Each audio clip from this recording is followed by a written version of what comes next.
لیکن اب یہ الرجیز بھی ایگزسٹ کرتی ہیں. پہلے میرے خیال میں تھیں تو صحیح لیکن اتنا زیادہ باڈی ریسپانس اتنا زیادہ خراب نہیں تھا جتنا کہ اب کی انوائرمنٹ نے خراب کر دیا ہے. اس کی وجہ کیا ہوئی؟ مطلب کیوں اچانک لگتا ہے ہر دوسرے بندے کو الرجی ہے؟ ہر شخص کو ہی مجھے تو لگتا ہے الرجی ہے، لیکن چلے ہر دوسرے بندے کو الرجی ہے. اس کی جو وجہ ہے وہ زیادہ تر جو سمجھ میں آتی ہے وہ یہ کہ آپ دیکھیں کہ ہم لوگ کتنا کیمیکل سال بھر میں کھا جاتے ہیں. ہم مختلف طریقوں سے مختلف، اگر ہمارے سامنے کوئی 10 گرام بھی اگر کیمیکل رکھے گا اور کہے ہمیں لاکھ منتیں کر لے ہماری کہ بھی آپ اس کو کھا دو، ہم نہیں کھائیں گے کبھی بھی.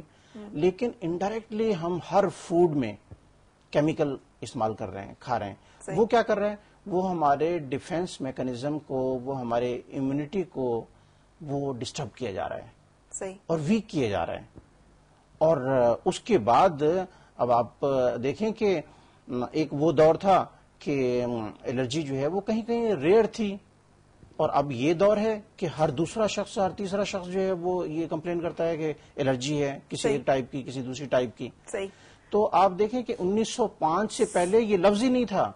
1905 سے پہلے الرجی کا لفظ ہی موجود نہیں تھا. 1905 سے پہلے الرجی کو کیا کہتے تھے؟ الرجی مطلب ہوگی لیکن وہ ڈفرینٹ ڈیزیزز، ایلمنٹس میں آ جاتی ہوگی. اچھا ٹھیک ہے. لیکن یہ کہ یہ کنٹینیوسلی جب یہ آبزرو کیا گیا کہ یہاں تو الرجن جو ہیں وہ پرٹیکولر الرجن ایک خاص طبقے کو ایسا ڈسٹرب کرتے ہیں کہ وہ جو ہے وہ بعض اوقات جگہ چھوڑنے کے لیے تیار ہو جاتے ہیں. مثلا یہ کہ کراچی کی ہیومیڈیٹی کی وجہ سے جو لوگ الرجک ہوتے ہیں، ڈاکٹر ان کو مشورہ دیتے ہیں کہ بھئی آپ پلیس چینج کرو، آپ جگہ چینج کرو گے تو شاید آپ کی الرجی ٹھیک ہو جائے، کیونکہ وہ سارے جتن کر چکے ہوتے ہیں، تمام میڈیسن یوز کر چکے ہوتے ہیں، لیکن اس کے باوجود ان کی الرجی ٹھیک نہیں ہوتی ہے.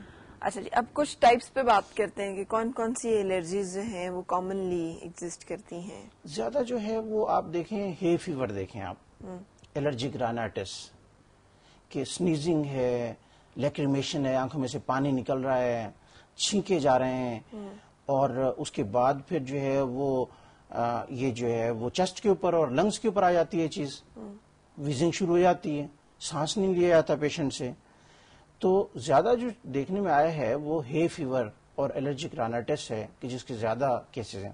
لیکن اس کے بعد الرجک ڈرمیٹائٹس بھی ہے، ارٹیکیریا جسے کہتے ہیں، کہ وہ اسکن کی ڈیزیز کہ کوئی چیز بھی جیسے لان میں گئے، پتہ چلا اس کے بعد واپس آئے تو پورا جسم جو ہے وہ اس پہ سویلنگ ہوئی ہے، ریڈنس ہوئی ہے، خارش ہو رہی ہے.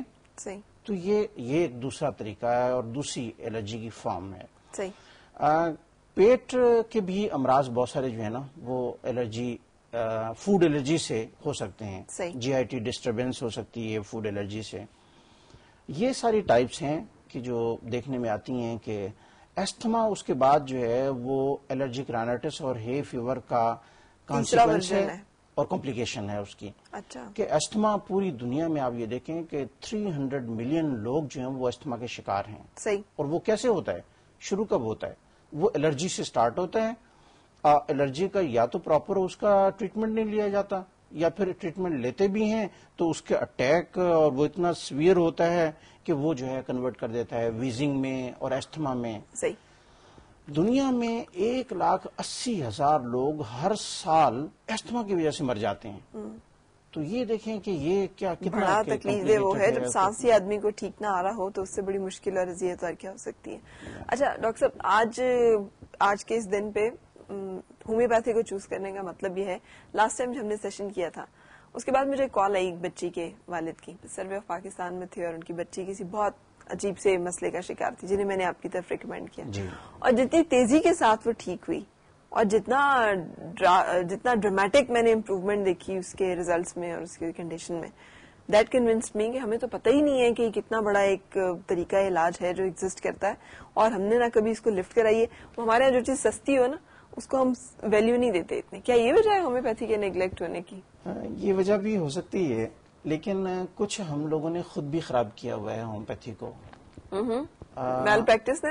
جی، آپ یہ دیکھیں کہ بہت سارے ایسے لوگ کہ جن کو جو تھوڑا سا بھی علم رکھتے ہیں ایلوپیتھی کا اور ہومیوپیتھی کا، وہ ڈاکٹر بن جاتے ہیں، کلینک کھول کے بیٹھ جاتے ہیں. اب ان کو یہ پتہ بھی نہیں ہے کہ اسٹیرائڈ جو ہیں وہ کیا ہیں، کتنے نقصان دہ ہیں، صحیح، اور ان کو صحیح ہومیوپیتھی کا بھی پتہ نہیں ہے. بالکل صحیح. لیکن الرجی کو ہومیوپیتھی میں ہم ڈسکس کریں گے ان ڈیٹیل، اور اگر آپ کال کرنا چاہیں ایک دفعہ پھر 41023448. ابھی رکنا ہے خبروں کے لیے نیوز اسٹوڈیو کی طرف. خوش آمدید. اور ہم بات کر رہے ہیں الرجی پہ. ڈاکٹر طارق خان میرے ساتھ ہیں، ہومیوپیتھی سے منسلک ہیں، اور ہم اسی سے ریلیونٹ آپ کو گائیڈ کریں گے کہ الرجی کو کیسے فائٹ کرنا ہے. اچھا ڈاکٹر صاحب، آج کل کوئی بھی پرس آپ چیک کر لیں نا، کوئی بھی بیگ، اس میں 2 ٹیبلٹس، گھروں میں بھی بڑی، ایک ہم لیتے ہیں پین کلر بڑے آرام سے، دوسری ہم لیتے ہیں اینٹی الرجک بڑے آرام سے. نہ پوچھنے کی زحمت، نہ سوچنے کی ضرورت، نہ ہی کوئی انتظار کی کوفت. بس کوئی مسئلہ ہوا 2 چینکیاں ہی کھولیں کھا لیں. آپ کے خیال میں اس سے کیا فرق پڑتا ہے؟ جی، ان کا دونوں میڈیسن کا زیادہ استعمال یقیناً کچھ بہتر تو نہیں کہہ سکتے، اس لیے کہ ان کے اپنے سائیڈ ایفیکٹس ہوتے ہیں. پین کلر بھی اگر آپ ایک کوانٹٹی سے بڑھ کے اگر آپ لیں گے تو وہ باڈی کو ڈسٹرب کرے گا، لیور کو ڈسٹرب کرے گا. صحیح. پین کلر تو چلے بوقت مجبوری ایک بڑی نعمت لگتی ہے. اینٹی الرجک کی بات کیجیے گا. جی، اینٹی الرجک جو ہیں وہ اگر اس کا استعمال کیا جائے تو تمام کے تمام اینٹی الرجک، وہ چاہے کسی بھی گروپ سے تعلق رکھتے ہوں، ان کے سائیڈ ایفیکٹس میں ہے کہ وہ آپ کی باڈی کو ڈرائی کر دیں گے، ڈرائینس ہو جائے گی، اور اکثریت جو ہے اس میں ہینگ اوور ہے. صحیح. اس میں یہ سیڈیشن ہے، ڈراؤزنس ہے. نیند آ جی، سو رہے آپ. جی ہاں. اب آپ یہ دیکھیں کہ کوئی کام کرنے والا شخص اگر وہ اس کو الرجی ہے، وہ کام پہ جا نہیں سکتا اینٹی ہسٹامین لینے کے بعد. اگر وہ جائے گا تو کہیں نہ کہیں کوئی ٹربل ہو سکتی ہے اس کے ساتھ. صحیح. کوئی مشین آپریٹر ہے، کوئی ایئر ٹریفک کنٹرول کر رہا ہے،